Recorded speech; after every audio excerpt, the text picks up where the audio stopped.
Today we are talking about IP address, especially how we use IP address in AWS VPC, private subnet and public subnet. Each and every device in the internet or at your home or office has unique IP address, and this identifies the device. In this video, you're going to learn about what an IP address actually is, public versus private IPs, how AWS uses these private and public IPs in VPC, and at the end, I'm gonna show you some tips in case you are preparing for the certification exam. Think of your home address. It uniquely identifies your home, where you actually live. So post finds you and nobody else. An IP address works exactly the same way. It's the unique address of a device on a network. A typical IP looks like 192.168.1.100. So this has a 4 octet. So you have 4 numbers here. These 4 numbers separated by dots and each between 0 to 255. Now let's understand public versus private IP. Public IP is like a building's street address.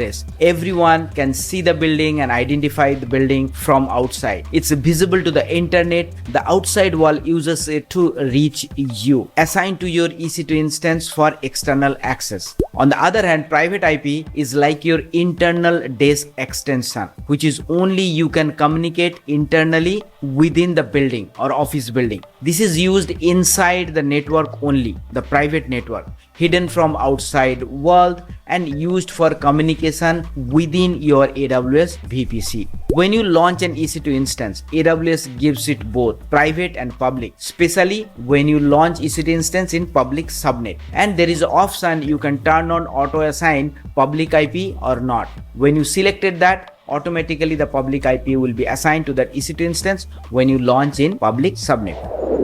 Now let's understand how the private IP ranges come.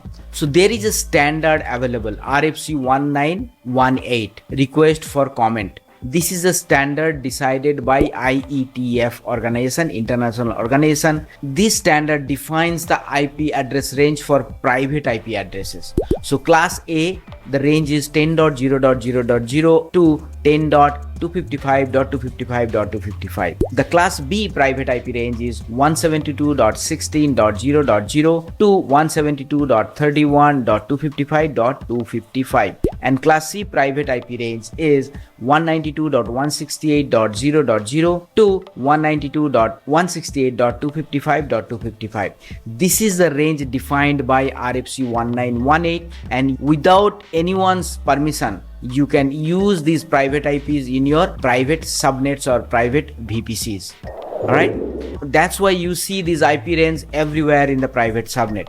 How actually it works in AWS. So dynamic public IP address. When you launch an EC2 instance, every time you stop and start that EC2 instance, that public IP actually assigned a new one, right? So if you restart, it doesn't happen, but if you stop and start, this instance get a new public IP address. That means there is no stability. If you are running a web servers, so that IP will change. Your user will not be able to access the previous URL of that website.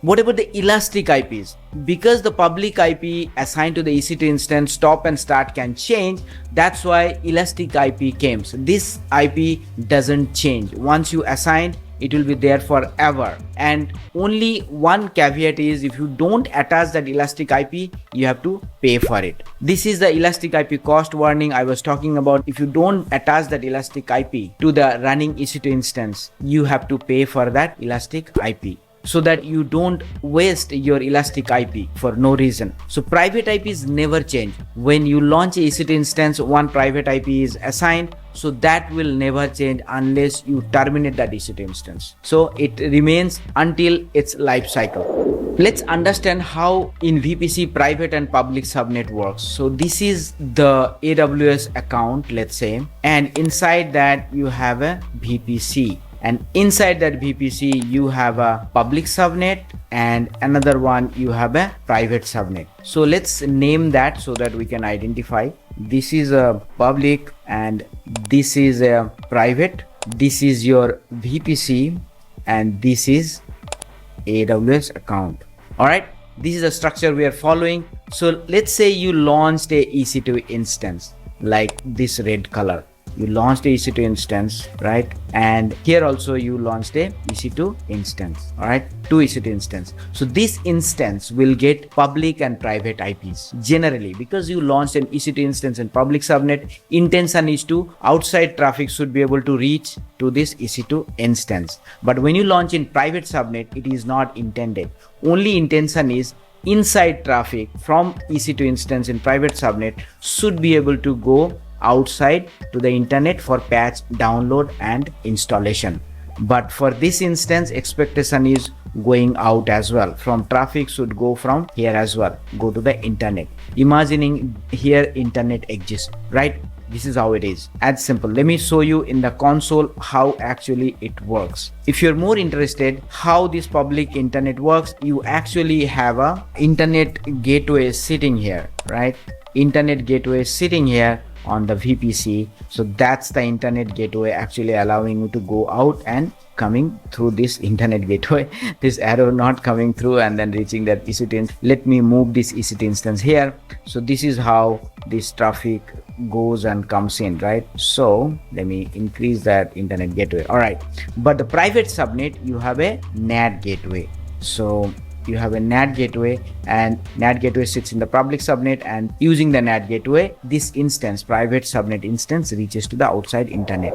Let me go to the console and show you the same. Here I am on the console, and I'm gonna go to EC2 console, and here if I click on instances, you see there are 4 instances. One is already terminated, so I'm not gonna touch that. It's already terminated. Now the instance, I named it the public subnet. It is launched in public subnet, and Windows also launched in public subnet. I named it as a public, but this one actually launched in a private subnet. But if you click that EC2 instance, if you see the networking, you see there is no public IP assigned here, only private IP assigned. All right, but if you click this instance Linux, this is actually launched in a public subnet. So here you see, if you go to the networking, you see public IP assigned, private IP assigned. And if you go to the another Windows instance launched in public subnet, if you go to the networking, public IP assigned and private IP assigned. That's how it is. If you go to the VPC structure, let me open a VPC.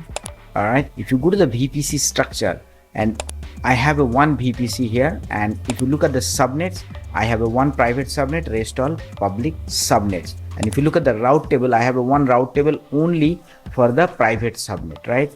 If I go to that, if I click on that private subnet, so it may be complex if you're starting with VPC, but just listen, it may click later. But if you go here and if you go to the route table, you see this for local IPs, this is the route it has, and for the internet, it goes via NAT gateway for this private subnet. But if I click on any other public subnet, this one, and if I go to the route table, you see the local it can reach, and this for outside internet, it goes via internet gateway. That's what I showed you in the diagram here. So it goes via internet gateway, public subnet, but the private subnet instance goes via NAT gateway. All right, so this is how, based on this configuration, public and private IP is assigned. One more thing I wanted to show you. Let's say you are actually launching a EC2 instance. How do you know it is gonna be assigned public or private, right? So let's say I'm launching a EC2 instance. I'm not gonna launch, just I wanted to show you that you can change. So by default, it is default VPC is assigned,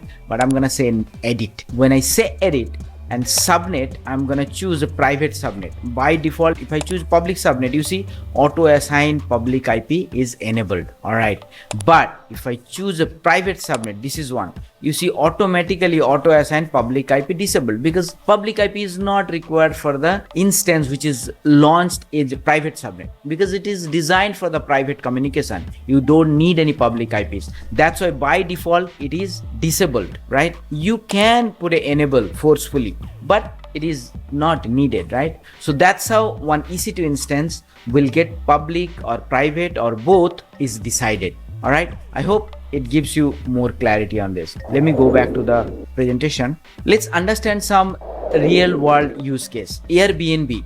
So Airbnb internal microservices, they communicate in private IPs. You don't need public IP for that.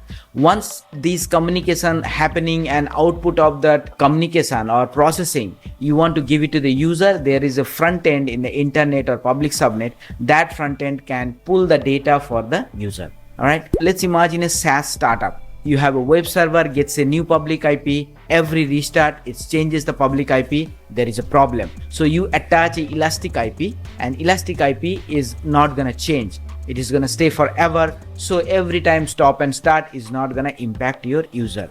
Imagine an AWS student learning AWS. So he can launch a Windows or Linux instance in public subnet. He or she can access that instance, and he or she can start and stop. Public IP is gonna change, so that's gonna be the challenging. So in order to prevent that, so you as a user or student can assign Elastic IP. Now you can access this instance easily using the same IP. So these are the kind of a common use case. You can leverage Elastic IP, then the public IP, and you will understand how public IP and private IP is assigned on the EC2 instance. For the exam, just remember trap number 1, dynamic public IP. It keep on changes when you stop and start EC2 instance. Trap number 2, private IP ranges. What we already discussed, RFC 1918 range, we talked about that. So this IP range, you can use it without any permission, any private subnet or private VPCs. Trap number 3, Elastic IP cost. If you don't attach the Elastic IP to the running instance, you have to pay for that. Trap number 4, private IPs are stable. Once you assign the private IP on a EC2 instance, it is assigned when you launch. That IP is not gonna change until that instance is terminated.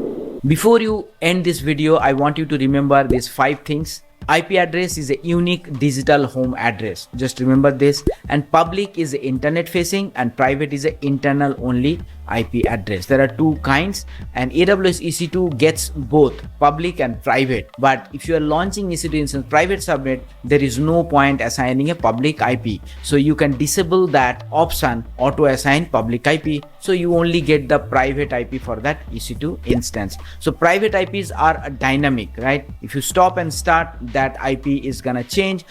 If you want to stop that IP to change, then you assign an Elastic IP. Then last one is unused Elastic IPs cost money. If the Elastic IP is not attached to any running EC2 instance, you have to pay for it.